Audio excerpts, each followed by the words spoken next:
Hebron Ministries. இன்றைக்கு நம்ம பார்க்கும்போது போன வாரங்களில் பார்த்தோம் காட் ஆஃப் கம்பேஷன். அப்போ இந்த எஃப்ராயிம்னா என்ன அர்த்தம்?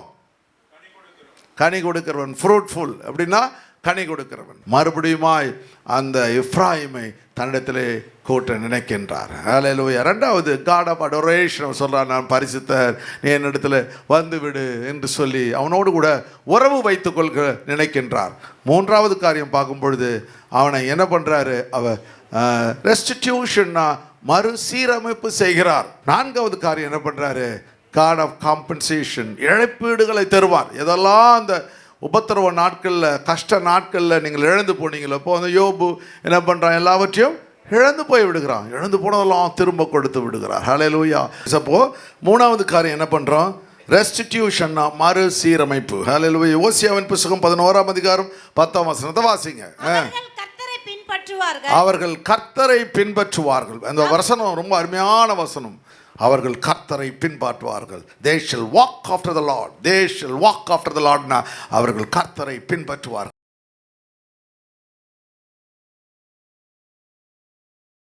அவ்வளோ கொஞ்சம் ஹீட் ஆனவங்களும் தாங்க முடியல. இதெல்லாம் நீங்கள் நினச்சி பார்த்தீங்கன்னா ஒழுங்காக சர்ச்சுக்கு வருவீங்க. ஹல்லேலூயா. அப்போ அதெல்லாம் நீங்கள் அதை யோசித்து பார்க்கணும். ஆவியின்படியாக்களுக்கு ஆக்கின தீர்ப்பு இல்லைன்னு எழுதுறான். கிறிஸ்து ஜீவனுடைய ஆவியின் பிரமாணம் என்னை பாவ மரணம் என்பவைகளின் பிரமாணத்தினின்று விடுதலை அப்படின்னு என்ன, என்னைக்கு நான் பரிசுத்த ஆவியின் அபிஷேகத்தை பெற்றுக்கொள்ளேனோ அன்னைக்கே என்னிடத்துல இருந்து பாவம் போடிச்சு. ரெண்டாவது, மரணத்தை பற்றி எனக்கு பயமே இல்லை. ஏன்னா அந்த பிரமாணம், அந்த ஆவியின் பிரமாணம் மரணம் என்ற அந்த பிரமாணத்தை இது பாவம் என்ற பிரமாணத்தை உடைச்சி போட்டுடுது. லா அப்படி இருக்குது, அந்த லாவை உடைச்சி போட்டுடுது. அப்படின்னா ஆண்டவருடைய பிள்ளையாகிய நான் மரித்தாலும் உயிரோடு கூட எழுந்திருப்பேன். ஹல்லேலூயா. அந்த ஒரு பெரிய நிச்சயம் நம்ம எப்போ, ஏன் ஆண்டவர் கூட நடக்கணும் அப்படின்னா, நம்ம மரித்தாலும் ஒரு நாள் உயிரோடு கூட எழுந்திருப்போம். எப்போ மறிப்பீங்க பாஸ்டர் அப்படின்னு கேட்டிங்கன்னா, ஒவ்வொருத்தங்களும் கேட்டிங்கன்னா அவங்க சொல்லுவாங்க தெரியாது அப்படின்னு சொல்லுவாங்க. அதுபோல் நம்ம எப்போ மறிப்பேன்னு தெரியாது. ஆனால் கர்த்தனை போன வாரம் பரிசுத்தவான்களுக்கு அதை கூட வெளிப்படுத்துகிறாருன்னு சொன்னோம் பார்த்தீங்களா. அதுபோல் கர்த்தர் தேவன் நம்ம மறித்தாலும் கூட நம்ம உயிரோடு எழுப்ப தேவன் வல்லமை உள்ளவராய் இருக்கிறார். சரி, அப்படியே படிச்சுட்டு ரொம்ப நல்லா இருக்கும். அது பலவீனமாய் இருந்த நியாயப்பிரமாணம் செய்யக்கூடாததை, மாம்சத்துல நியாயப்பிரமாணம் பலவீனமா இருக்குன்னு எழுதுறான் பவுல். தேவனே செய்யும்படிக்கு, தேவனே செய்யும், எது பலவீனமா இருக்குதோ இவர் அதை செய்து பலமுள்ளதாய் மாற்றிவிடார். ஓல்ட் டெஸ்டமென்ட்ல மோசஸ் லான்னு சொல்லுவாங்க, மோசேயினுடைய பிரமாணம், மோசேசுடைய நியாயப்பிரமாணம். நியூ டெஸ்டமென்ட்ல கிரைஸ்ட் லா, இயேசு கிறிஸ்துவனுடைய பிரமாணமாக மாறி போகுது. அந்த மோசையின் பிரமாணம் பலவீனமாக இருக்குது, கிறிஸ்துவின் பிரமாணம் பலமுள்ளதாய் மாற்றி விடுகிறது. மோசையின் பிரமாணத்தில் என்ன இருக்குதுன்னா, அவன் ஆடு மாடை கொண்டாந்து பலியிடுவான். அவனுடைய சிந்தை, அந்த ஆட்டுடைய சிந்தையும் வந்து மன்னிக்கப்படாது, இவன் சிந்தையும் மன்னிக்கப்படாது. உதாரணமாக சொன்னால், அந்த ஸ்திரீயை எடுத்துக்கலாம். ஒருத்தர் பாவம் செய்கிறா, அந்த ஸ்திரீ எல்லாரும் என்ன பண்ணுறாங்க, அவளை கல்லால் அடிக்கிறதுக்கு நேராக கொண்டு வந்துடுறாங்க. அவன் கையில் கல்லை வச்சுட்டு நிற்கிறான். ஒன்றும் அவள் பயந்து போயிட்டு அப்படியே போயிட்டு, ஐயோ இன்னும் கொஞ்சம் நேரத்தில் சாக போகிறோன்ற பயத்தில் இருக்கிறாரு. அங்கே ஆண்டவர் உட்காந்து தரையில் எழுதிக்கிட்டு இருக்கிறாரு. உடனே அவன் பார்த்தா ஓடி அங்கே போய் நின்றுடுறா. ஆண்டவர் காந்தம், இன்னும் பாவமாக இருக்கிறதால இயேசுக்கிட்ட வர முடியாது அப்படின்னா போய் நின்றுடுறா. எல்லாரும் கல்லெடுத்து அடிக்கப்படும் போது ஆண்டவர் ஒரே வார்த்தை சொல்கிறாரு, உங்களில் பாவம் இல்லாதவன் எவனோ அவன் இவள் மேல் கல்லறிய கடவன். அப்போது இவன் மற்றவன் மேலே பாவம் செஞ்சான்னு சொல்கிறான். இவன் செஞ்ச பாவத்தை மறைத்து விடுகிறான். இவன் செய்த பாவத்தை மறைச்சிடுறான். எல்லாம் கையில் பாத்திரம் கல்லை வச்சுட்டு நிற்கிறான். இவன் உத்தமம் மாதிரி கையில் வச்சு இவருமே பாவம். அப்போ ஆண்டவர் அழகாக சொல்ல, இவனுங்களை எல்லாம் அறிஞ்சு வச்சுக்காருல்ல. அப்போ சொல்கிறாரு, பாவம் இல்லாதவன் எவனோ. அப்போ கல் வச்சுக்கோ, எல்லாம் பாவம் செஞ்ச படுபாவி பசங்க. அப்போ அவனுங்களுக்கு அவளை பற்றி இவருக்கு தெரியுது. அவருக்கு தெரியும், இவருக்கு தெரிஞ்சு போச்சுன்னு அவருக்கு தெரிஞ்சு போச்சு. உடனே இதுக்கெல்லாம் அடுத்தது இன்னும் கொஞ்சம் நம்ம கல்லை ஓங்கிட்டோம் வச்சுக்கோ, டாய் உன் பேர் இது, இந்த வீட்டுக்கு இந்த ராத்திரி போனேன்னு சொல்லுவார். அப்போ குடும்பமே அசிங்கமாக போயிடும். அவன் பார்த்தா வேண்டாம், டக்குனு கல்லை போட்டு போயிட்டான். அவ்வளோ வேகமாக அடிக்க வந்த ஆள் அடிக்கலை. ஏன் அடிக்கலை? இவருக்கு தெரியும் எல்லாமே. இவர் கதையெல்லாம் கரெக்டாக சொல்லிடுவார். அதனால் அவன் பார்த்த உடனே டக்குன்னு போட்டு அவன் குவைட்டாக நைஸாக நழுவி போயிட்டான். பார்த்திங்களா? எவ்வளோ பெரிய காரியம். அதனால தான் பவுல் எழுதும்போது சொல்கிறான், ரொம்ப அழகாக எழுதுறான் பாருங்க. தேவனே செய்யும்படிக்கு நம்முடைய குமாரனை பாவ மாம்சத்தின் சாயலாகவும், அந்த பாவத்தெல்லாம் யார் யார் என்னென்ன பாவம் செஞ்சோமோ அந்த பாவத்தெல்லாம் அவரே ஏற்றுக்கொள்கிறார். பாவ பரிகாரி. ஹல்லேலூயா. பாவத்தை போக்கும் பலியாகவும் அனுப்பி மாம்சத்திலே பாவத்தை ஆக்கினிக்குள்ளாக தீர்த்து மாம்சத்தின்படி நடவாமல் ஆவியின்படி நடக்கிற நம்மிடத்தில் நியாயப்பிரமாணத்தின் நீதி நிறைவேறும்படி கட்டளையிட்டார். ஹல்லேலூயா. இப்போ நாம செய்ய வேண்டிய, நாம மறிக்கணும் நம்ம பாவத்தில், அவர் நமக்காக மறித்து விடுகிறார். ஹல்லேலூயா. எப்படிப்பட்ட தேவன் நம்மோடு கூட இருக்கிறார். ஹல்லேலூயா. அன்றியும் மாம்சத்தின்படி நடக்கிறவர்கள் மாம்சத்திற்குரியவைகளை சிந்திக்கிறார்கள். மாம்சத்துக்கு நடக்கிறவங்க என்ன, யார் யாரு? அப்படி களியாட்டங்கள், பாவங்க, ஒன்று சினிமா பார்க்கணும், அது பார்க்கணும், இது பார்க்கணும், வாழ்க்கையில் எல்லாம் என்ஜாய் பண்ணணும். பணம் வந்துச்சுன்னா என்ன பண்ணணும்? பணம் வந்துச்சுன்னா என்ன பண்ணணும்? எல்லாத்தையும் என்ஜாய் பண்ணணும். பணம் வந்து என்ன பண்ணுறான்? பெரிய ஃபர்னிச்சர் வாங்குறான், பெரிய கார் வாங்குறான், பெரிய வீடு கட்டுறான், பயங்கரமாக கட்டுறான். இப்போது லேட்டஸ்ட் ஃபேஷன் என்னமா வந்து அந்த வீடெல்லாம் பார்த்தீங்கன்னா எங்கே பார்த்தாலும் மீன் வளர்க்குறது, கீழெல்லாம் பார்த்தீங்கன்னா ஃப்ளோரெல்லாம் மீன், அப்படியே கிளாஸ் போட்டு உள்ளே மீன் ஓடுது. அதில் நடந்து போகிறார் இவர். அப்படி கடலில் நடந்து போகிற மாதிரி இப்படிலாம் ஒரு ஃபேஷன் இப்போ வந்து போச்சு. வீடெல்லாம் அவ்வளோ காஸ்ட்லியாக கட்டுறான். ஆனால் ஆண்டவர் என்ன சொல்கிறாரு? இந்த சிறியர்கள் எதை செய்தீர்களோ அதை எனக்கே செய்தீர்கள். சிறுவன் பட்டமல் சிந்தை வைத்தவன் பாக்கியமான்னு சொல்லிடுறார். அப்போ உன் படத்தை என்ன செய்யணும்? நீ மீன் தொட்டி அது இது வாங்கிட்டு இருக்காத, நீ என்ன செய்யும்? உனக்கு வேண்டிய சோஃபா கட்டில் வாங்கிக்கோ, தப்பு கிடையாது. ஆனால் அந்த பணத்தை ஏழை எளியவர்களுக்கு உதவி செய். ஹல்லேலூயா. பரலோகத்தில் பொக்கிஷத்தை சேர்த்துக்கொள். ஹல்லேலூயா. ஹல்லேலூயா. ஏன் கடவுள் நம்ம ஆசீர்வதிக்கிறார்? மற்றவர்களுக்கு உதவி செய்வதற்காக. அப்படியே சொல்லுங்க, ஆண்டவர் என்னை ஆசீர்வதிக்கிறார். அப்போ அந்த மாம்ச சிந்தையிலிருந்து கர்த்தர் ஆவிக்குரிய சிந்தை, அப்படின்னா தேவன் கொடுக்கப்பட்ட அந்த ஆவியின் பிரமாணத்துக்குள்ள கர்த்தர் உங்களை கொண்டு போய் விடுகிறார். ஹல்லேலூயா. ஆவியின்படி நடக்கிறவர்கள் ஆவிக்குரியவர்களை சிந்திக்கிறார்கள். ஆவியின்படி நடக்கிறவர்கள் ஆவிக்குரியவர்களை சிந்திக்கிறாங்க. எவ்வளோ சர்ச்சிப்லாம் எனக்கு மைண்டெல்லாம் எப்படி இருக்கும்? ஐயோ, நான் இன்னைக்கு காலையில் கூட அழுதுகிட்டே போனேன். ஆண்டவரே நான் சொன்னேன், அடிக்கடி சொல்லுவேன், அதுதான் பெருமையாயிடுச்சுன்னு நினைக்கிறேன். நான் சொன்னேன், என் பிள்ளைங்களுக்கெல்லாம் சொத்து வாங்கிட்டேன், என் விசுவாசிகளுக்கு சொத்து வாங்கினது ஒரு பெருமையாக ஒரு நாள் சொல்லிட்டேன். அந்த எப்ரோன் சர்ச்சை என் விசுவாசிங்களுக்கு விட்டு போகிற சொத்து அப்படின்னு சொல்லிட்டேன். அதெல்லாம் ஒரு கர்த்தர், இதெல்லாம் ஒரு பெருமைன்னு தான் நினைக்கிறேன். அதெல்லாம் எனக்கு அறியாமல் சொன்னது. உங்களுக்கு ஒரு பெரிய சொத்து கொடுத்துருப்போம். நம்ம பிள்ளைங்கள்லாம் கடைசியில் தேவனை ஆராதிக்கணும். வீட்டுக்கு அந்த கடைசியில் நான் மரித்த பிறகு ஆண்டவர் பெரிய சபையாக இதை மாற்றணும், ஆயிரம் பேர்கள் அந்த ஆராதனை வந்து கலந்து கொள்ள வேண்டும் சொல்லி அந்த காஸ்ட்லி அவ்வளோ பணத்தை சொத்தெல்லாம் விற்று வாங்கினது காரணமே அதுதான். ஒரு நாள் ஆண்டவர்கிட்ட கேட்டார், உன் பிள்ளைங்களுக்கெல்லாம் சொத்து சேர்த்து வச்சிருக்கிய, ஏன் நான் கொடுத்த உன் விசுவாசிக்கு என்ன சேர்த்து வச்சிருக்கேன்ற மாதிரி என் மனசில் ஒன்று. அதனால தான் அந்த எப்ரோன் சபையை கர்த்தர் தேவனுடைய பிள்ளைகளுக்காக. அதனால பிசாசு பார்த்தா, என்னடா இதெல்லாம் சரியா, நீ ரொம்ப ஓவராக போறியா அப்படின்னு நினச்சான போடு. ஆனாலும் கவலைப்படலை, கர்த்தர் திரும்ப எல்லாவற்றையும் கொடுப்பார். அதுதான் இந்த மெசேஜ். ஹல்லேலூயா. ரீபில்ட். ஹல்லேலூயா. ஹல்லேலூயா. ஆண்டவர் திரும்ப நம்மை கட்டுவிக்க வல்லமை உள்ளவராக இருக்கிறார். ஹல்லேலூயா. தேவனால் கூடாதது ஒன்றுமில்லை. அப்போ ஆவிக்குரியவன் ஆவிக்குரியவளை சிந்திக்கிறான். எவ்வளோ சபைகளை ஸ்தாபிக்க முடியும், என்ன ஆத்மாக்களை. நான் இன்னைக்கு கூட சொன்ன, ஆண்டவருடைய மல்டிடியூட் காமிச்சிங்களே, கொரியாரில் காமிச்சிங்களா, உனக்கு திரளான ஜனங்களை தருவேன்னு சொன்னீங்களா ஆண்டவரே, இருக்கிற திரளான ஜனங்கள் கொஞ்சமாயிட்டாங்களேன்னு சொல்லி அழுதேன். நான் டெய்லி தான் அழுவுறேன் ஆண்டவர்கிட்ட. ஆண்டவரே, ஆவியானவர் இவ்வளோ தாழ்ந்து இவ்வளோ படிப்புகளை கொடுத்தீங்க, எனக்கு நல்ல திறமைகளை கர்த்தர் கொடுத்தீங்க. ஹல்லேலூயா. இப்போ பார்த்தீங்கன்னா என் கையெல்லாம் அந்த யோபு சொல்கிற மாதிரி என் கையெல்லாம் கட்டி போட்டார். கையை எப்படி பணம் சம்பாதிக்கணும் எல்லா டெக்னிக்கும் தெரியும். ஒரு ஃப்ராக்ஷன், ஒரே ஒரு வருஷம் இறங்கினா எப்படி 100 கோடி 50 கோடி சம்பாதிச்சிடும், 50 கோடி 100 கோடி அந்த அளவுக்கு எல்லாம் தெரியும். எப்படி பண்ணணும், பிஸ்னஸ் எப்படி அதில் ப்ராஃபிட்டபிளாக கொண்டு வரணும் எல்லாம் தெரியும். ஆனால் கர்த்தர் சொல்கிறாரு, அது உனக்கு வேலை இல்லை, ஆத்துமாக்களை குறித்து சிந்தியும். அதனால தான் கர்த்தர் தேவன் எல்லா பாடுகளையும் அவரோடு கூட இருந்து அனுபவிக்க கர்த்தர் இரக்கம் பாராட்டுகிறார். இந்த 7 வருஷங்கள் கர்த்தர் தேவன் அவரோடு நிற்க கர்த்தர் இரக்கம் பாரு. நம்ம சபை நிற்குது, அதுக்காக உங்களுக்கு நன்றி செலுத்துகிறேன். கர்த்தர் நீங்கள் இன்னும் வைராக்கியம் உள்ளவர்களாய் மாறுங்க, உங்களை கொண்டு கர்த்தர் பெரிய காரியங்களை செய்வார். ஹல்லேலூயா.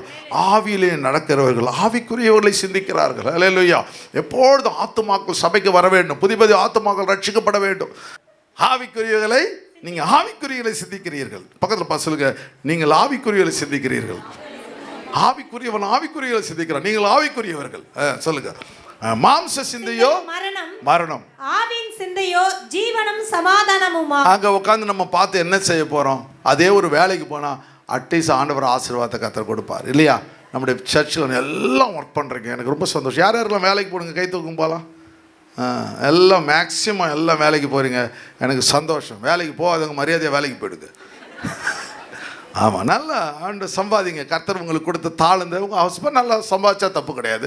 உங்கள் ஹஸ்பண்ட், சில பேர் ஹஸ்பண்ட், நான் நினச்சேன் என் அம்மாவை வேலைக்கே அனுப்பக்கூடாதுன்னு சொல்லி ஒரு பெரிய உறுதி, அதெல்லாம் அப்படிலாம் இருந்தேன். ஆனால் கடைசியில் ஆண்டவர் சொன்னார், நீ வீட்டில் என்ன பூரி சுடுறதுக்காக வச்சுருக்க அவங்கள அப்படின்னு ஒரு நாள் கேட்டார் ஆண்டவர். இல்லை ஆண்டவர், என்ன பின்ன என்ன உனக்கு பூரி பிடிக்கணும் அதுக்காக வச்சுருக்கிறியாண்டார். இல்லை ஆண்டவர், அப்போ ஒழுங்காக நல்ல ஒரு புக் ஸ்டோர் ஆரம்பித்து அவங்க கையில் கொடு அப்படின்னு சொன்னார். அவங்களுக்காகவே ஒரு புக் ஸ்டோர் ஆரம்பித்து அவங்க காரங்களில் கர்த்தர் கொடுத்தார். ஹல்லேலூயா. சரி, 4வது காரியம் காம்பன்சேஷன், இழப்பீடுகளின் தேவன். ஹல்லேலூயா. நான் முன்னாடியே சொல்லிட்டேன், ஒரு வீடு ஒரு எர்த்குவாக்கில் எல்லாம் இடிஞ்சு போயிடுச்சுன்னா அந்த வீட்டுக்கு வேண்டிய எல்லா காரியங்களும் என்ன செய்வாங்க, அந்த கவர்மெண்ட்டு தரும், இல்லை மற்றவர்கள் தருவாங்க. அந்த இழப்பீடுகள் திரும்ப என்ன பண்ண, புதிய வீடு எர்த்குவாக்கில் நடந்துச்சு, என்னென்னலாம் கீழே விழும். ஏம்மா வீடு எர்த்குவாக் வருது, நடுங்குது, இப்போ பில்டிங் இப்படி கொடுங்குது, என்னென்னலாமா கீழே விழும் உங்கள் வீட்டில்? முதல்ல நீங்கள் விழுவீங்கம்மா.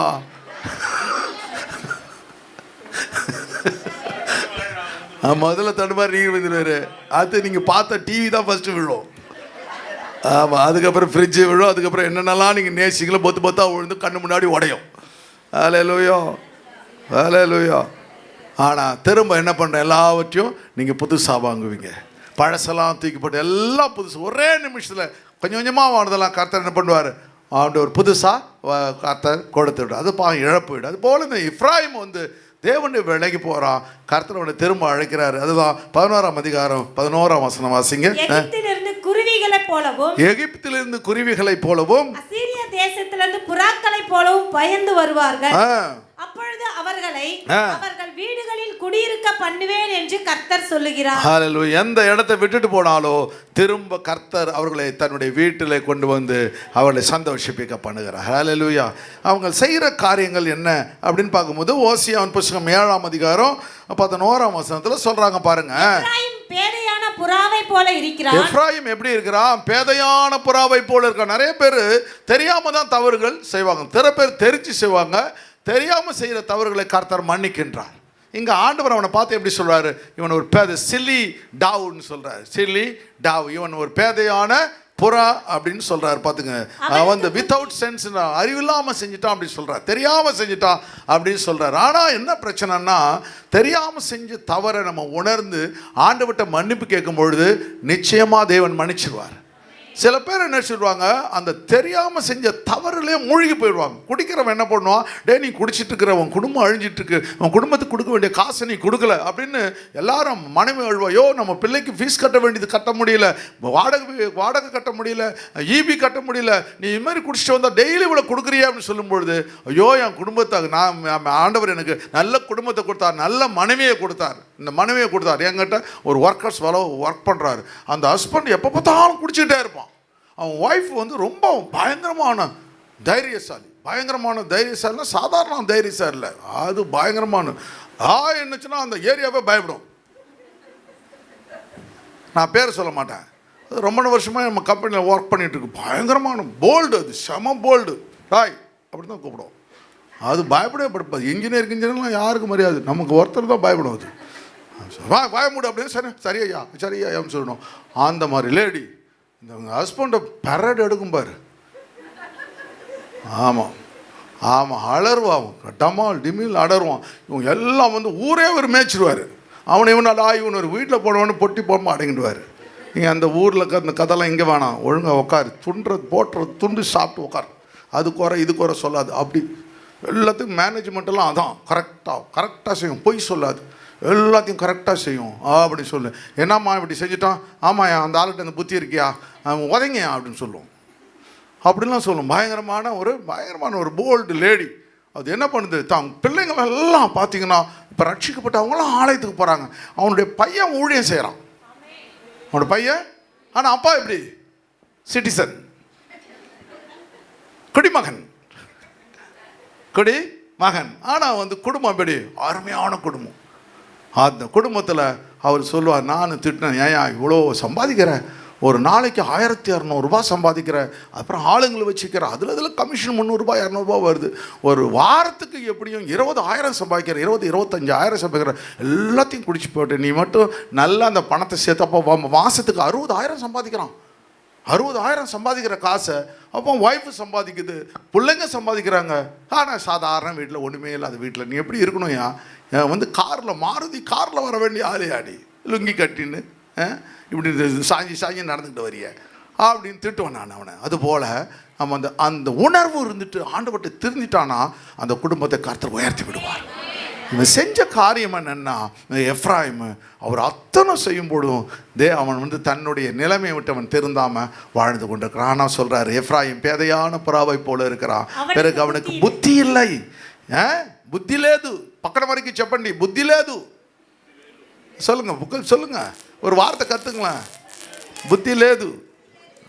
நீங்கள் ஒரு ஹஸ்பண்ட் ராத்திரி போய் சொல்லுங்க, புத்தி லேது, మండల ఏమీ లేదు, వీటిలో ఏమీ లేదు, మీకు బిత్తి లేదు అంటే వీటిలో ఏమీ లేదు. ஆமாம், ஆண்டவர் உங்களை ஆசீர்வதிப்பார். ஹல்லேலூயா. அப்புறம் என்ன பண்ணுறாங்க? அவனுக்கு புத்தி இல்லை, எகிப்தியனை கூப்பிடுகிறார்கள். ரொம்ப பயங்கரமான காரியம், எகிப்தியனை கூப்பிடுகிறார்கள். அந்த வசனம் ரொம்ப அருமையான வசனம். எகிப்தியனை கூப்பிடுகிறார்கள், அசீரியனிடத்துக்கும் போகிறார்கள். அவர்கள் போகும்போது என் வலையை அவர்கள் மேல் வீசுவேன், அவர்களை ஆகாயத்து பறவைகள். இது ரொம்ப அருமையா இருக்கு. பாருங்களேன், எகிப்திட்ட போகிறாங்க. அதை எகிப்தை பற்றி மறுபடியும் எடுக்கிறேன். எகிப்திட்ட போகிறாங்க, அசரியன்ட்டு போட்டால் எகிப்தியை குறித்து 9 பாயிண்ட் படி சொல்கிறேன் பாருங்க. என் வலையை அவர்கள் மேல் வீசுவேன். என்னால் கர்த்தர் விடமாட்டார் அவனை. ஏன்னா யாக்கோபு தன்னுடைய தாசன் ஆசீர்வதித்த சந்ததி விடமாட்டாரு. அவர் சொல்கிறாரு, என் வலையை அவர்கள் மேல் வீசுவேன், அவரை வீசுவேன். எப்படி வலையை வீசும்போது ஆகாயத்து பறவை எப்படி கீழே அந்த வலை வீசினா அந்த பறவை அப்படியே அதில் மாட்டிட்டு விழுமோ அது போல கொண்டு வருவேன். அவருடைய சபையிலே கேள்வியானத்தின்படியே அவர்களை தண்டிப்பேன். அவர்கள் என்னை விட்டு அலைந்து திரிகிறபடியினால் அவர்களுக்கு ஐயோ, என்னை விட்டு திரிகிறானே, அவனுக்கு யார் அவனை காமந்து பண்ணுவான் அப்படின்னு சொல்லலாம். தெரியாத இடத்துக்கு தேவையில்லாத காரியம் செய்யறானு அவர் கஷ்டப்படுறாரு. அவர்களுக்கு கேடு வரும். எனக்கு விரோதமாக இரண்டகம் பண்ணினார்கள். நான் அவர்களை மீட்டிருந்தோம். அவர்கள் எனக்கு விரோதமாக பொய் பேசுகிறார்கள். அவர்கள் தங்கள் படுக்கையில் அலறுகிற போது தங்கள் இருதயத்தில் என்னை நோக்கி கூப்பிடுகிறதில்லை. சில பேர் படுக்கையில் பயங்கரமா அலறுவான் பாருங்க. 4 பேரை எட்டி உதைப்பான், கீழே தம்மால்னு விழுவான், இல்லை அது மேலே விழுவான். பக்கத்தில் நீங்கள் தெரியும், உங்களுக்கு அதெல்லாம் சொல்லித்தர வேண்டிய அறிவு இல்லை, டெய்லி நடக்கிறதான வீட்டில் அப்படி எல்லாம் நடக்குது. ஆனால் அந்த சமயத்தில் என்ன செய்யணுமா, உடனே என்ன பண்ணணும், உடனே முழங்கால் போட்டு, ஆண்டவரே ராத்திரியில் என் புள்ளக்கா அலறுது, ஆண்டவர் ராத்திரியில் என் புருஷன் அலறான், ஆண்டவர் ராத்திரியில் என் மனைவி அலறான்னு சொல்லி நீங்கள் ஆண்டவரை நோக்கி கூப்பிட்டா ஒரே நிமிஷம் அந்த இரவுல கர்த்தர் சுகப்படுத்தி விடுவார். ஹல்லேலூயா. அவன் சொல்றார் பாருங்க, தங்கள் படுக்கையில் அலறும் போது தங்கள் இருதயத்தில் நோக்கி கத்த கூட வேணாம், இருதயத்தில் ஆண்டவரே என்ன மன்னிச்சிருன்னு சொன்னாவ மன்னிச்சுவாரு. கூப்பிடுது இல்ல, திராட்சை ரசத்துக்காகவும் கூடுகிறார். ஆமா, எனக்கு வேணும்னா, எனக்கு சாப்பாடு வேணும், அது வேணும், இது வேணும், அதுக்கு தான் கூப்பிடுறான். அவன் பொருளாதார ஆசீர்வாதத்துக்கு என்ன கூப்பிடுறான். எதுக்கு கூப்பிடல, என்னை தன் கஷ்டத்துல என்னை நோக்கி அவன் கூப்பிடுகிறது இல்லையா, என்னை வெறுத்து விலகி போகிறார்கள். இவ்வளோ பெரிய தவறுகளை எப்ராயிம் அவன் செய்து விடுகிறத பார்க்க முடிகிறது. ஹல்லேலூயா. எகிப்துனா என்ன அர்த்தம்? பாண்டேஜ். எகிப்துனா என்ன அர்த்தம்? பாண்டேஜ். பாண்டேஜ்னா என்ன அர்த்தம்? அடிமைத்தனம். நீங்கள் வாழ்ந்து பாருங்க. அப்போது என்ன ஆயிடுதுன்னா, எகிப்துக்கு போகிறான் அப்படின்னு அர்த்தம் அடிமைத்தனம். குடி ஒரு அடிமைத்தனம், இல்லை ஆண்டவரை விட்டு விலகி போகிறது ஒரு அடிமைத்தனம், ஜெபிக்காமல் இருக்கிறது, பிசாசுக்கு அடிமையார். எது காரியம்லாம் தேவனுடைய திட்டங்களை நிறைவேற்றார்களோ நீ ஏதோ ஒன்றுத்துக்கு அடிமையாயிட்ட அப்படின்னு அர்த்தம். அடிமைத்தனத்தின் ஆவிகள் போகணும்னு சொல்லி ஜெபிக்கணும். இப்போ உங்கள் குடும்பத்தில் யாரெல்லாம் இந்த அடிமைத்தனத்தின் ஆவியில் இருக்கிறாங்க அப்படின்னு சொல்லி ஜெபிக்கணும். முன்ன சிறுமைப்படுத்தப்படுதல். எகிப்தில் இருக்கும்போது அவங்க என்ன பண்ணுறாங்க, தன்னுடைய அந்த இஸ்ரவேல் கோத்திரம் சிறுமைப்படுத்தப்படுகிறது. அவங்க ரொம்ப கஷ்டப்படுறாங்க, சேத்தை மிதித்து செங்கல்ல சுடுறாங்க, அவங்க நினச்ச ட்ரெஸ் போட முடியல, அவங்க நினச்ச மாதிரி வாழ முடியவில்லை. சிறுமைப்படுத்தப்படுதல். உங்களை மற்றவங்க என்ன பண்ண ரொம்ப ஏளனமாக நினைப்பாங்க. அந்த 2வது காரியம். இந்த அடிமைத்தனத்துக்குள்ளே போயிட்டார். 2வது காரியம். 3வது உபத்திரவம் வரும். உபத்திரவங்கள் வரும். அந்த உபத்திரவத்தில் நீங்கள் என்ன பண்ணணும், தேவனை நோக்கி கூப்பிடணும். எது நடந்தாலும் தேவனை நோக்கி கூப்பிடணும் மனசில் வச்சு. பிறகு பாவம் உங்கள் வாழ்க்கையில் வந்துவிடும். இதெல்லாம் எகிப்தில் காணப்படுகிற காரியங்கள். தீமைகளை அனுபவித்தல், தீமைகளை இதெல்லாம் நீங்கள் சொல்லி ஜெபிக்கணும். ஆண்டவரே, இந்த எகிப்தினுடைய காரியங்கள், இந்த எப்ராயிம் என்ன செஞ்சிடறான், அவனை வந்து அந்த எகிப்துக்கு போகிறான், அசரியாவிட்ட போகிறான், அவன் என்ன செய்கிறான், தேவனை நோக்கி கூப்பிடலன்னு கர்த்தர் சொல்கிறார். நீங்கள் என்ன செய்யணும், ஆண்டவரே எது நடந்தாலும் நான் உம்மை நோக்கி கூப்பிடுவேன் அப்படின்னு சொல்லணும். தீமைகளை அனுபவித்தல் மற்றும் பொருட்களை இழந்து போகுதல். எகிப்திற்கு அந்த நாடு சொர்க்க நாடாக இருக்குது, ஆனால் இவர்களுக்கு அது அடிமை நாடாக மாறுது. 4வது காரியம், எகிப்தியர்கள் வந்து அந்த மண் வளத்தை நம்புகிறாங்க. அதனால் அவர்கள் என்ன பண்ணுறாங்க, பிளாக் லேண்டுன்னு சொல்கிறாங்க. அப்படின்னா என்ன பண்ணணும், அந்த பிளாக் லேண்ட்னா ஒரு நல்ல செழிப்பான இடம்னு சொல்கிறாங்க. 5வது காரியம், ஆங்கில மொழியில் அந்த கிரேக்க பதத்துலேருந்து ஈஜிப்து வருது.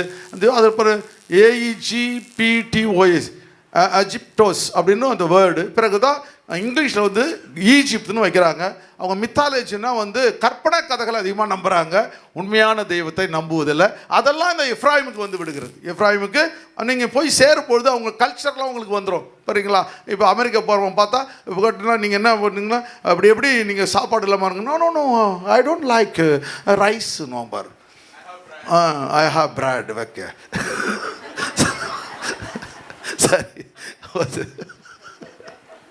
சரி பிரெட் பிடிக்குது அவனுக்கு. 6 எகிப்தியர்களுக்கு நாங்கள் மத சடங்காச்சாரங்களில் அவர்கள் ஈடுபட்டு விடுகிறார்கள். பிறகு என்ன பண்ணாங்க, எல்லா நாடுகளையும் எகிப்தினுடைய என்ன பண்ண ஆதிக்க வர்க்கம் அப்படின்னா பெருமையின் ஆவி எகிப்திற்கு, அந்த பெருமையின் ஆவிகள் அவனுக்கு வந்து விடுகிறது. அப்புறம் 8வது காரியம், 1500 தெய்வங்களுக்கு மேலாக தெய்வங்களை அவர்கள் வழிபடுறாங்க. நமக்கு 330 கோடி தெய்வங்கள் இருக்குது பாருங்கள். அதுபோல் அவர்கள் என்ன பண்ண 1500 தெய்வங்களுக்குமே உண்மை தெய்வம் எது என்று 1500 எப்படி கண்டுபிடிக்கிறது உண்மை தெய்வம்? நமக்கு ஒரே ஒரு தெய்வனால பிரச்சனை இல்லாமல் போச்சு. செலெக்ஷன் ஒன் இஸ் த பெஸ்ட்ன்ற மாதிரி ஆகி போச்சு பாருங்கள். அதெல்லாம் அதுபோல் 9வது காரியம், நைல் நதி தேவனே கடவுள், தேவர்களே எங்களுக்கு கொடுத்தாருன்னு நினைக்கிறாங்க. அதில் 3 அவங்க நம்புகிறாங்க. அந்த நைல் நதியை தெய்வமாக அவங்க வழிபடுறாங்க, அந்த தண்ணீர், அந்த வாட்டர். 2வது சோவிங், அவங்க வந்து நம்ம நல்ல அறுவடை அவங்களுக்கு கிடைக்கிறதுனால விதைப்பை அவர்கள் நம்புகிறாங்க, அதனால் அதை அவங்க வழிபடுறாங்க. 3வது அறுவடையை அவர்கள் இந்த 9 காரியங்கள் எகிப்தில் மிக முக்கியமான காரியங்கள் என்று நம்ம புரிந்து கொள்கிறோம். சரி, அந்த இடத்துக்கு அவங்க போய் விடுகிறார்கள். பிறகு வசனத்தை வாசிக்கும் பொழுது ஆண்டவர் என்ன செய்கிறாரு பார்க்கும் பொழுது 11ஆம் வசனம் ரொம்ப அருமையாக இருக்கும். கர்த்தர் யாக்கோபை மீட்டு அவனிலும் பலத்தவனுடைய கைக்கு அவனை நீங்களாக்கி விடுவிக்கிறார். நம்ம என்ன நினைக்கணும், நம்ம எதெல்லாம் இழந்து போனோமோ, எது நம்மளை ஆட்கொண்டதோ நம்ம விசுவாசிக்கணும். நம்ம கடன் பிரச்சனை இருக்குதா, குடும்ப பிரச்சனை இருக்குதா, எதில் நீங்கள் வந்து உங்களை இழந்து போனீங்களோ கர்த்தர் அதில் நீங்களாக்கி என்னை விடுவிப்பார். அல்லேலூயா. அவரால் கூடாத காரியம் ஒன்றுமில்லைன்னு நினைக்கிறேன். அப்போது அந்த வசனங்கள் பார்க்கும் பொழுது இன்னும் கொஞ்சம் வசனம் பாருங்கள். அவன் ஆலயத்துக்கு வரும்போது என்ன நடக்குது, 12ஆம் வசனம் வாசிங்க. சீயோனின் உச்சியிலே கெம்பீரித்து, சீயோன் உச்சியில தேவனுடைய ஆலயத்தில் வந்து கெம்பீரித்து, கோதுமை எண்ணெய், ஆட்டுக்குட்டிகள், கன்றுக்குட்டிகள் என்பவைகளாகிய இந்த நன்மைகளுக்காக ஓடி வருவார்கள். அவர்களுடைய ஆத்துமா நீர் பாய்ச்சலான தோட்டம் போலவும் இருக்கும். அவர்கள் இனி தோய்ந்து போவதில்லை. அவர்கள் ஆண்டவர் ஆலயத்துக்கு கொடுமுடிக்கு சீயோனுக்கு வரும்பொழுது கர்த்தர் என்ன செய்கிறார், கோதுமை, ஆட்டுக்குட்டிகள், கன்றுக்குட்டிகள் எல்லாமே ஆண்டவர் திரட்சியாக கொடுக்குறார். அது பூமிக்குரிய ஆசீர்வாதம். புதிய ஏற்பாட்டில் ஆவிக்குரிய ஆசீர்வாதம் என்னன்னு பார்க்கலாம் இல்லையா? அதை பாருங்கள். எபேசியன் புத்தகம் 1ஆம் அதிகாரம் 3ஆம் வசனம். இந்த ஆட்டுக்குட்டி, மாட்டுக்குட்டி எல்லாம் வந்து பூமிக்குரிய ஆசீர்வாதம். பொருள் சம்பாதிக்கணும், கார் வாங்கணும், பங்களா வாங்கணும், இதெல்லாம் வந்து பூமிக்குரிய ஆசீர்வாதம். ஆனால் பரலோகத்துக்குரிய ஆசீர்வாதம் நம்முடைய கர்த்தராகிய இயேசு கிறிஸ்துவின் பிதாவாகிய தேவனுக்கு ஸ்தோத்திரம். அவர் கிறிஸ்துவுக்குள் உன்னதங்களிலே ஆவிக்குரிய சகல ஆசீர்வாதத்தினாலும் நம்மை ஆசீர்வதிக்கிறார். ஹல்லேலூயா. இந்த பூமியில இல்ல, கர்த்தர் உன்னதங்களிலே. ஹல்லேலூயா. பரலோகத்தில் ரட்சிக்கப்பட்ட பிள்ளைகளுக்கு, மனம் திரும்பிய பிள்ளைகளுக்கு, ஆவியின்படி நடக்கிற பிள்ளைகளுக்கு உன்னதங்களிலே ஆவிக்குரிய சகல ஆசீர்வாதங்களாலும். ஹல்லேலூயா. இந்த பூமி சுத்துத சூரிய சந்திரனுக்கு மேலாக கர்த்தர் உங்களை உயர்த்த போகிறார். ஹல்லேலூயா. அப்போது அவன் சொல்கிறான், ஆவிக்குரிய ஆசீர்வாதங்கள் சகல ஆசீர்வாதங்களையும் நிரப்பிடுறார். அப்போது ஆவிக்குரிய சகல ஆசீர்வாதங்கள் என்னென்ன அடுத்தது கொஸ்டின் வருதுல்ல, அதை பாருங்கள். ரெவலேஷன் சாப்டர் நிறைய இருக்குன்னா கொஞ்சம் கொஞ்சமாக பேசுகிறேன். ரெவலேஷன் 7ஆம் அதிகாரம் வந்து 16ஆம் வசனம் பாருங்கள். பூமிக்குரிய ஆசீர்வாதம் என்ன இருக்குது, கோதுமை இருக்குது, தானியம் இருக்குது, ஆட்டுக்குட்டி, இதெல்லாம் சாப்பிட்டா தான் உயிர் வாழ முடியும். அதுக்காக தான் என்ன கரெக்டாக 1:30 மணி ஆச்சுன்னா பசி எடுத்துடுது, 1 மணி ஆச்சுன்னா கப்பன்னு எடுக்குது, 11:30 மணி ஆச்சுன்னா சில பேருக்கு சாப்பாடு ஜாமம் வந்துடும், சில பேர் பாக்ஸில் கொஞ்சம் எடுத்துகிட்டு போயிட்டு போயிடுவான், அங்கே நடுவில் தின்னுக்கிட்டே இருப்பான் பாருங்கள். அது போல் அப்போது அந்த பசி வருது. ஆனால் பரலோக ஆசீர்வாதத்தில் என்ன நடக்குதுன்னா பசியே வருவதில்லை. அந்த பசின்றதை கர்த்தர் எடுத்து போட்டு விடுகிறார். பெரிய யார் ரட்சிக்கப்பட்டவர்களோ தேவனின் பிள்ளைகளுக்கு இந்த பரலோக ஆசீர்வாதங்களை கர்த்தர் பசி அடைவதில்லை. அப்புறம் தாகம் அடைவதும் இல்லை. நீங்கள் தண்ணி குடிக்க வேண்டிய அவசியமே இல்லை. ஒரு நாடு உஷ்ணமாக இருக்குது, இன்னொரு நாளுக்கு துபாய் மஸ்கட்லாம் பார்த்தீங்கன்னா பயங்கர ஹீட்டாக இருக்குது, ஹாட்டாக இருக்குது. இன்னொரு இடத்துல பார்த்தீங்கன்னா பயங்கரமாக ஃப்ரோசன், சைபீரியா ரஷ்யாலாம் பார்த்தா ஃப்ரோசன் கிளைமேட்டாக இருக்குது, பயங்கரமான குளிர் நடுங்கத்தக்கதாக இருக்குது. ஆனால் கர்த்தர் தேவன் உங்களை சுகமாய் கத்த தங்கியிருக்க போகிறார். இந்த 7ஆம் அதிகாரத்தை வாசிக்கும் பொழுது தான் 144 அந்த காரியங்களில் ஆண்டவர் என்ன செய்கிறாரு, இந்த எப்ராயிம் பேர் விடப்பட்டு இருக்கிறது. ரொம்ப அது படிச்சு ரொம்ப லேட் ஆகும். எல்லா கோத்திரங்க பேர் வருது, ரூபன் கோத்திரம், ஆசேர் கோத்திரம், காத்து கோத்திரம், மனாசே கோத்திரம் எல்லாம் வருது. கடைசியில் என்ன நடக்குது, இந்த எப்ராயிம் பேரை கர்த்தர் விட்டுடுறார். ஏன் விட்டுடுறார் அப்படின்னா அவன் கடைசிவன் விக்கிரகத்தை விட்டு வரவில்லை, ஐடலட்ரி அவன் பண்ணதுனால, அவன் வேறே தேவர்களை தெரிந்து கொண்டதுனால கர்த்தர் கோத்திரத்தில் அவன் பேர் இல்லாமல் விட்டு விடுகிறார். இந்த எப்ராயிம் சாப்டரில் நம்ம கற்றுக்கொள்ள வேண்டிய மிக முக்கியமான பாடம் என்னவென்றால், தேவனை விட்டு விலகி போனால் உங்கள் பேர் ஜீவ புஸ்தகத்திலிருந்து கிறுக்கி போடப்படும். அல்லேலூயா. இவ்வளோ நாள் சபைக்கு வந்து ஆண்டவருக்காக வாழ்ந்து பரலோகத்துக்கு போகாமல் ஒரு நாள் நம்ம இருக்கக்கூடாது. நிச்சயமாய் பரலோகத்துக்கு போக வேண்டும். கர்த்தர் நமக்கு வைத்திருக்கிற ஆவிக்குரிய ஆசீர்வாதங்களை நாம் பெற்றுக்கொள்ள வேண்டும் என்பது தான் தேவ திட்டம். அல்லேலூயா. பார்த்தீங்களா, 17ஆம் வசனம் பாருங்க. சிங்காசனத்தில் மத்தியில் இருக்கிற ஆட்டுக்குட்டியானவரே இவர்களை மேய்த்து இவர்களை ஜீவ தண்ணீருள்ள ஊற்றண்டைகளுக்கு நடத்துவார். ஆண்டவரே நம்ம கண்ணு முன்னாடி இருப்பார். தெய்வத்தை ஒரு நாள் நம்ம தெரியாமல் எப்படி இருப்பார் நமக்கு தெரியாது. ஒரு நாள் வரப்போகுது ஆண்டவர் இயேசுவோடு கூட. இப்போ நீங்கள் எல்லாம் ஊழியம் செய்கிறீங்க, அங்கே ஒரு நாள் சேவிக்கிறவர்களாக கர்த்தர் உங்களை மாற்றப் போகிறார். அல்லேலூயா. ஆட்டுக்குட்டியானவரே நடத்துவார், அவரே உங்களோடு கூட இருப்பார். எங்களுக்கெல்லாம் ரிட்டையர்மெண்ட் கொடுத்துட்றாரு ஆண்டவர். அல்லேலூயா. இவர்கள் ஜீவத்தின் ஊற்றணி நடத்துவார். தேவன் தாமே இவர்கள் கண்ணீர் யாவையும் துடைப்பார். வீட்டு வாடகை கட்டலை, ஃபீஸ் கட்டலை, பிள்ளைங்களுக்கு கட்டலை, அந்த கட்டலை, வேலைக்கு போனால் சம்பளம் ஒன்றும் இல்லை, நம்முடைய கண்ணீரெல்லாம் துடைத்து விடுவார். கண்ணீர் இல்லாத ஆண்டவர், துக்கமில்லாத ஒரு வாழ்க்கையை கர்த்தர் கொடுத்துருவார். இந்த வாரத்தில் 4 காரியங்களை கர்த்தர் நம்ம கற்றுக் கொடுத்தார். 1, எப்ராயிம் தேவனை விட்டு விலகி போகிறான், அவனை மனதுர்க்கத்தோடு அவனை சேர்த்துக்கொள்ள பிரயாசப்படுறார். 2வது, அவனுக்கு தேவன் அவனோடு கூட உறவு வைத்து கொள்ள வேண்டும் என்று ஆராதனைக்காக அழைக்கின்றார், அடோரேஷன். 3வது காரியம், அவனை வந்து திரும்ப கட்ட நினைக்கிற சீரமைப்பு பண்ண நினைக்கிறாரு. 4வது, அவனுடைய இழப்பீடுகளாம் தருவன்றாரு. ஆனால் கடைசியில் அவன் என்ன பண்ணுறான், சரியாக அந்த அருமையான தருணத்தை உபயோகப்படுத்தி கொள்ளாமல் அவனுடைய பேர் அந்த அந்த என்ன அந்த நகரத்தின் பேரில் 12 அப்போஸ்தலர் நாமம் அதில் குறிக்கப்படுது, அதில் இவன் பேர் இல்லாமல் போய் விடுகிறது. எவ்வளோ துக்கமான காரியம். ஒரு கோத்திரமே தேவன் மறந்து விடுகிறார். ஏனென்றால் அவன் தேவனுக்கு பிடித்தமான காரியங்களை செய்யவில்லை. ஒரு கோத்திரையே ஆண்டவர் மறக்கிறாருன்னா உங்களையும் என்னையும் மறக்கிறதுக்கு எவ்வளோ நேரம் ஆகும். அதனால் கர்த்தர் எடுத்த உண்மை உள்ளவனாக இருப்போம். கர்த்தர் நம்மை கொண்டு ஆசீர்வதிக்க. ஹல்லேலூயா.